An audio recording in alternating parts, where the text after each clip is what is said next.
Hey everyone, welcome back to my YouTube channel. दोस्तों, आज की वीडियो में हम बात करने वाले हैं आपके फेवरेट टीवी स्टार्स के बारे में। कुछ टाइम पहले ऐश्वर्या शर्मा ने एक वीडियो पोस्ट करी थी और उसके बाद से फिर से लोग उनके बिहेवियर और पुराने कंट्रोवर्सी को लेकर बातें करने लग गए। तो आज की इस वीडियो में हम बात करेंगे ऐश्वर्या शर्मा, नील भट्ट और उनकी को स्टार आयशा सिंह के बीच हुए पूरे ड्रामे के बारे में। 2020 में स्टार प्लस पे एक शो आया था, गुम है किसी के प्यार में। इस शो में 3 एक्टर्स सबसे ज़्यादा फेमस हुए थे।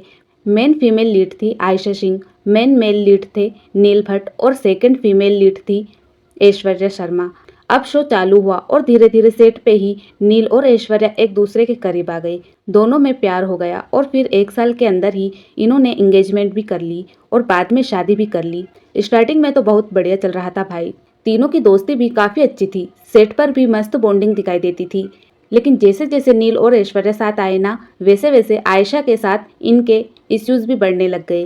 कहा जाता है कि उस टाइम इनकी फाइट इतनी ज़्यादा बढ़ गई थी कि पूरा सेट 2 पार्ट में डिवाइड हो गया था। कोई ऐश्वर्या की साइड ले रहा था तो कोई आयशा सिंह की साइड। मतलब पूरा माहौल ही थोड़ा टेंस हो गया था। शादी होने के बाद ऐश्वर्या ने शो छोड़ दिया और वो खतरों के खिलाड़ी में चली गई, जिसके बाद उनको बिग बॉस ऑफर हुआ। और बिग बॉस में तो आपने इनका बिहेवियर देखा ही होगा। अपनी एक्टिंग से ज़्यादा ऐश्वर्या अपने शॉर्ट टेम्पर और आउट स्पोकन नेचर के लिए जानी जाती है। छोटी छोटी बात पे उनको गुस्सा आ जाता है और जो मन में आए वो सीधे बोल देती है। अब अगर शो की बात करें तो ऐश्वर्या का जो कैरेक्टर था वो शुरुआत में पूरी तरह नेगेटिव नहीं था। उनको बोला गया था कि करीब 100 एपिसोड के बाद उनका रोल पॉजिटिव हो जाएगा, लेकिन धीरे धीरे मेकर्स ने कैरेक्टर को कभी पॉजिटिव तो कभी नेगेटिव दिखाना शुरू कर दिया था। और आप सब जानते ही हो इंडियन टीवी ऑडियंस कितनी ज़्यादा सीरियल से कनेक्ट रहती है, खासकर घर की आंटियाँ और फैमिली ऑडियंस। उनको यहाँ चीज़ बिल्कुल पच नहीं रही थी कि शो में हीरो किसी और को नहीं बल्कि विलन टाइप कैरेक्टर को पसंद कर रहा है। जब नील और ऐश्वर्या की इंगेजमेंट की खबरें सामने आई ना, तब ऐश्वर्या को बहुत गंदे तरीके से ट्रोल किया गया था। लोग बोलते थे हीरो ने विलन को क्यों चुना। उस टाइम शो टीआरपी में टॉप पर चल रहा था और अनुपमा को भी टक्कर दे रहा था, तो मेकर्स के ऊपर बहुत ही ज़्यादा प्रेशर था। अब ऐसा भी कहा जाता है कि जब नील और ऐश्वर्या रियल लाइफ में साथ आए, उसके बाद मेकर्स ने ऐश्वर्या को ज़्यादा स्क्रीन टाइम देना शुरू कर दिया। शायद इसलिए क्योंकि लोग उनको पॉजिटिव तरीके से एक्सेप्ट करें। लेकिन ये सारी चीज़ें आयशा को पसंद नहीं आई। हालांकि असली सच क्या था वो सिर्फ वही लोग जानते हैं। उस टाइम सोशल मीडिया पे ऐश्वर्या को बहुत बुरी बुरी बातें सुननी पड़ती थी। लोग उनको टैग करके पोस्ट डालते थे, कमेंट करते थे और कहीं ना कहीं वो चीज़ उनके बिहेवियर को भी इफेक्ट कर रही थी। खुद ऐश्वर्या ने भी माना है कि उनको छोटी छोटी बातों पे जल्दी गुस्सा आ जाता है। वैसे ऐसा पहली बार नहीं हुआ था टीवी इंडस्ट्री में।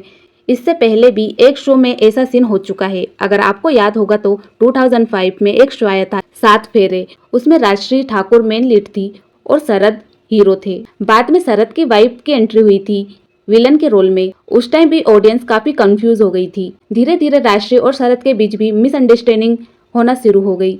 रिपोर्ट्स के मुताबिक शरद और कीर्ति साथ आते जाते थे क्योंकि वो कपल थे और राजश्री को यह चीज पसंद नहीं आती थी। ऊपर से दोनों कई बार सेट पे लेट भी पहुंचते थे, जिसकी वजह से शूटिंग पे असर पड़ता था। कुछ ऐसा ही माहौल बाद में गुम है किसी के प्यार में के सेट पर भी देखने को मिला। आखिरकार ऐश्वर्या ने शो छोड़ दिया और बोला कि वो अपने रोल से बोर हो चुकी थी। उसके बाद मेकर्स ने लीव लेकर पूरी जनरेशन ही बदल दी, नए एक्टर्स को शो में ले आए। लेकिन आज भी लोग ऐश्वर्या को उनके कैरेक्टर पत्रलेखा से अलग नहीं कर पाते। फिर जब नील और ऐश्वर्या बिग बॉस में आए, तब लोगों को उनकी रियल लाइफ पर्सनालिटी देखने को मिली। नील काफी शांत और सोच समझ के बात करने वाले इंसान लगे, जबकि ऐश्वर्या पूरी उल्टी। कई बार उनका बिहेवियर काफी डोमिनेट भी लगा लोगों को। यहाँ तक कि बिग बॉस में खुद ऐश्वर्या ने अपने रिलेशनशिप को टॉक्सिक तक कह दिया था। और यह चीज एक बार नहीं कई बार हुई। सलमान खान ने भी उनको काफ़ी समझाने की कोशिश करी थी। पहले लोग सिर्फ शो को लेकर ट्रोल करते थे, लेकिन बिग बॉस के बाद ट्रोलिंग पूरी तरह पर्सनल हो गई। लोग बोलने लगे कि नील कितना अच्छा है और शांत इंसान है, जबकि ऐश्वर्या बहुत ज़्यादा एग्रेसिव है। हालांकि बाद में ऐश्वर्या ने अपनी गलतियों को भी माना था कि कई चीजों को वो बेहतर तरीके से हैंडल कर सकती है। इसी बीच एक और बड़ा ड्रामा हुआ था। ऐश्वर्या के एक्स बॉयफ्रेंड राहुल पांडे का नाम भी सामने आया। खबरें आई थी कि उनको भी बिग बॉस में एंट्री मिल सकती थी, जिसके बाद राहुल ने कई इंटरव्यू दिए और ऐश्वर्या के बारे में बातें की। राहुल के मुताबिक दोनों कॉलेज टाइम से एक दूसरे को जानते थे और रिलेशनशिप में थे, लेकिन ऐश्वर्या का कहना था कि उन्होंने 2014 में ही ब्रेकअप कर लिया था। लेकिन राहुल उनकी एक्टिंग करियर को सपोर्ट करना नहीं चाहते थे। वही राहुल का दावा था कि रिश्ता 2017 तक चला और उन्होंने ऐश्वर्या को काफी फाइनेंशियली सपोर्ट किया। अगर ऑब्जर्व करो ना तो आयशा के फैंस आज भी बहुत लॉयल है, क्योंकि आयशा ने काफी ज्यादा कंट्रोवर्सी में पड़ना पसंद नहीं किया। वो हमेशा प्रोफेशनल और शांत रहती है, जबकि ऐश्वर्या शुरू में ही काफी आउट स्पोकन रही है। लेकिन एक बात तो माननी पड़ेगी भाई, ऐश्वर्या को पब्लिक ओपिनियन से ज्यादा फर्क नहीं पड़ता। वो खुल के अपनी बात रखती है और यही चीज कई लोगों को पसंद भी आती है। उनके अंदर कॉन्फिडेंट है, वो खुद को एक्सप्लोर करने से नहीं डरती। हाँ, लेकिन कहीं कहीं पे उनका तरीका थोड़ा गलत होता है, क्योंकि बात रखना अलग चीज है और किसी को हर्ट कर देना अलग। अगर सामने वाला इंसान आपको रिस्पेक्ट दे रहा है तो उसको भी रिस्पेक्ट मिलनी चाहिए। हर रिलेशनशिप में एक इंसान थोड़ा इंट्रोवर्ट होता है और दूसरा एक्सट्रोवर्ट, लेकिन कई बार एक्सट्रोवर्ट इंसान को लोग डिमिनेटिंग समझ लेते हैं, जबकि असलियत पूरी अलग भी हो सकती है। तो फिलहाल आप लोगों का क्या ओपिनियन है इस पूरे मामले पे? क्या ऐश्वर्या को बिना वजह ज्यादा ट्रोल किया गया या फिर कहीं ना कहीं उनकी भी गलती थी? कमेंट करके जरूर बताइए। आपको वीडियो अच्छा लगा तो लाइक करें, शेयर करें और चैनल को सब्सक्राइब करना ना भूलें। मिलते हैं नेक्स्ट वीडियो में, तब तक के लिए bye bye. Thank you for watching video.